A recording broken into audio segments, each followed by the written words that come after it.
Let's talk about Megan Fox. Yeah. So Megan took to Instagram to clarify her past comments about director Michael Bay, who you guys will remember she worked with for 2 Transformers movies. It is from a 2009 Resurfaced interview with Jimmy Kimmel Live, where she claimed that she was asked to don a bikini, heels, and dance under a waterfall as an extra in Michael Bay's other film, Bad Boys 2. The problem is, she says that she was 15 or 16 at the time and in 10th grade. And I also want to remind everyone that Megan also made headlines over a decade ago after telling Wonderland magazine that Michael Bay would tell her to, quote, be hot or just be sexy while filming those Transformers movies. So like we mentioned, Megan did take to Instagram. She felt like she needed to clarify those comments, specifically about the auditions. She says that while she was 15 or 16 when she auditioned, while she was an extra in Bad Boys 2, when she auditioned for Michael for the Transformers movie, she was 19 or 20. She was reacting to reports that she was asked to wash Michael Bay's Ferrari for the audition. She says that she was actually pretending to use a wrench and that there was a whole crew of people there on the set. And she didn't feel at the time that she was being objectified in any way. But of course, these comments and this resurfaced interview comes after she has been very vocal about misogyny in Hollywood over the years, at least the last 10 years. And I feel like that initially that fell on deaf ears, and now people are really listening, and people really took issue with the Jimmy Kimmel interview.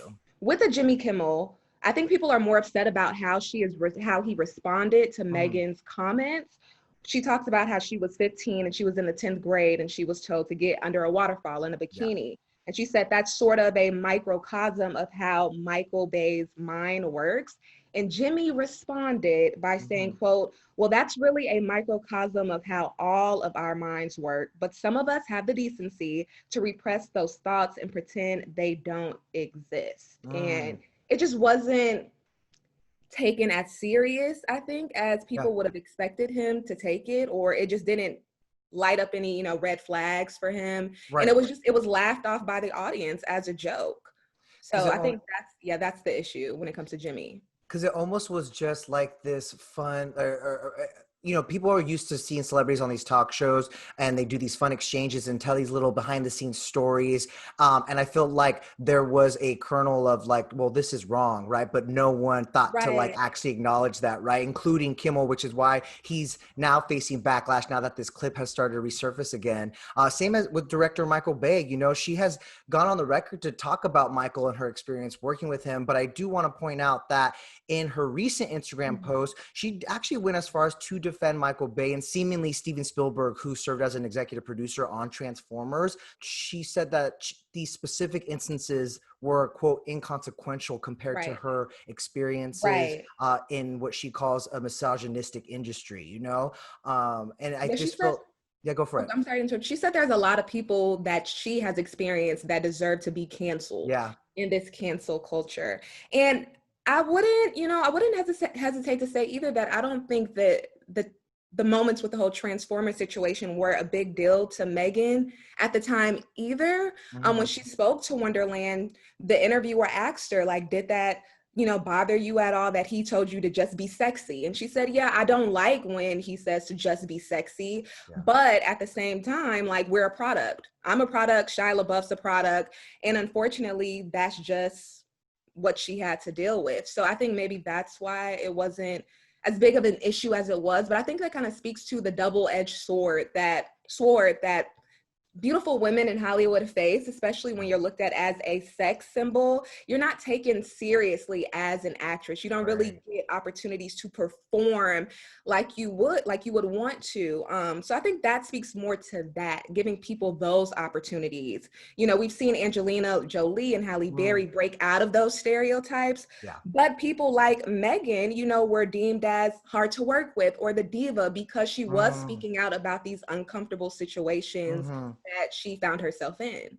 I think it also speaks to the time we're living in now, because of course, uh, 10 years ago when she was dealing with that, the Me Too movement didn't happen. And she was Mhm. almost ahead of her time, you know, speaking out. But like, sadly, the reality is that no one took her seriously. No one was listening to her, you know? Right. And so I think it really does speak to this reckoning that's happening, not just in Hollywood, but across all industries, right? Yeah. This low tolerance for stuff like that. And she did acknowledge in her post that like she appreciates the conversation. Yes. She's like, let's stay woke, you know? Let's Right. pay attention to the stuff that's going on. And she thanked her fans for their support. But it is something that she also has addressed with ET. You know, it wasn't that long ago that Megan actually reflected on her time in the industry, specifically during her time doing Jennifer's Body. She sat down with the screenwriter Diablo Cody for ET, where she reflected on like that time in her life, which was arguably the height of her career, but also the height of the public scrutiny over her.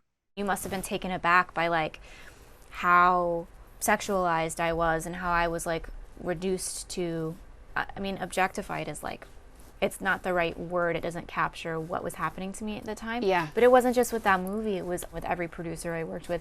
So that was at it preceded a breaking point for me. I had, I think, a genuine psychological breakdown, probably, where I wanted just nothing to do. I didn't want to be seen. I didn't want to have to take a photo. I didn't want to have to do a magazine. I didn't want to have to walk a carpet. I didn't want to have to be seen in public at all, because the fear and the belief, the absolute certainty that I believed that I was going to be mocked or spat at, or someone would yell at me, or people would stone me or savage me for just being out and being whatever. I didn't look perfect. I was too fat. I was too thin. I was stupid. I was offensive. I was a waste of space. I was a bad actress. Whatever. Well, all of the things you can think of. I was sort of out in front of the Me Too movement before the Me Too movement happened. Like, Yeah. I was speaking out and saying, you know, hey, these things are happening to me and they're not okay. And everyone was like, oh, you, we don't care. You deserve it.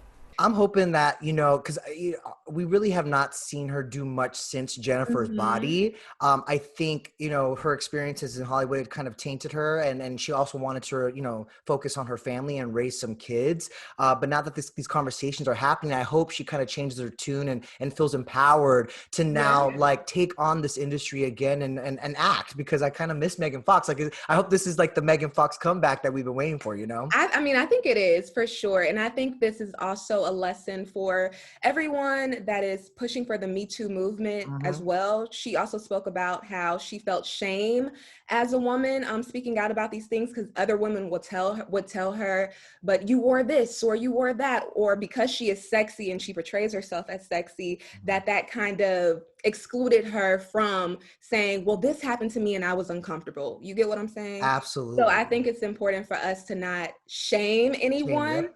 you know, or place judgment on them for what they choose to do. And if they speak up about something, regardless if they wear sexy clothes or not, or are Mhm. portrayed as sexy, they deserve to be heard. Absolutely. You know, ever since this clip surfaced, as I mentioned, both the Michael Bay and Kimmel have kind of faced some backlash. And then separately, but additionally, Kimmel is also facing some backlash because of some other old clips that have resurfaced of him doing blackface and also saying the N-word while imitating Snoop Dogg. Mhm. So Kimmel released a statement saying that I believe that I have evolved and matured over the last 20 plus years, and I hope that is evident to anyone who watches my show. I know that this will not be the last I hear of this, and that it will be used again to try to quiet me. I love this country too much to allow that. He goes on to say, I won't be bullied into silence by those who feign outrage to advance their oppressive and genuinely racist agendas. Now, that is a statement that I read in part of a full one that he Yeah. released acknowledging this clip. What did you make of the apology? Okay. I felt like it was genuine. I don't think Jimmy Kimmel is someone that we should be like, oh my God, someone to really, you know, that we should call racist. There are a lot of things people have done in the past that they just were ignorant of and they didn't know what they were doing. And he explained that. The Mhm. part that I didn't really feel that it was genuine, or I felt like he was more so worried about maybe Trump supporters or people that have given him backlash on the internet, you know, coming out saying, oh, you're calling us a racist? No, you're really a racist. I Mhm. think the statement really was more so focused on them and saying, I didn't want to say anything because I didn't want these people to think that they were right or that, you get what I'm saying? So Yeah, if they were he wrong. almost didn't want to take complete ownership of it, ownership of it, so that right. they label him as guilty and you're racist. Yeah, and I think that it kind of missed the mark when it comes to who you're directing this apology to. You Yeah. know, this apology isn't Yeah. for those people that, you know, you're trying to battle against every night and that, you know, you're calling racist or calling out. This is apology for the Black community. And I think that that was missed. When I look at the statement, Yeah. there's a small portion that talks about exactly what he did and why that was wrong. So That is I such a think good it's the point. mark when it comes to that. That is such a good point. Like who the apology is directed to, because of course Jimmy Fallon found himself in hot water as well for a Mhm. similar situation when he did blackface for an old SNL sketch, which he addressed. But you're right, his apology, if you're comparing the two, was directed to the Black community, but also acknowledging why it's wrong. It was ignorant then, but why it's Yeah. more important for him to speak out against that in light of the George Floyd protests, in light of the Black Lives Matter movement, you know? And Mhm. in that case, I feel like he also created a space on his show to educate himself and to prove to people, Right. I'm understanding and I'm acknowledging why that was wrong.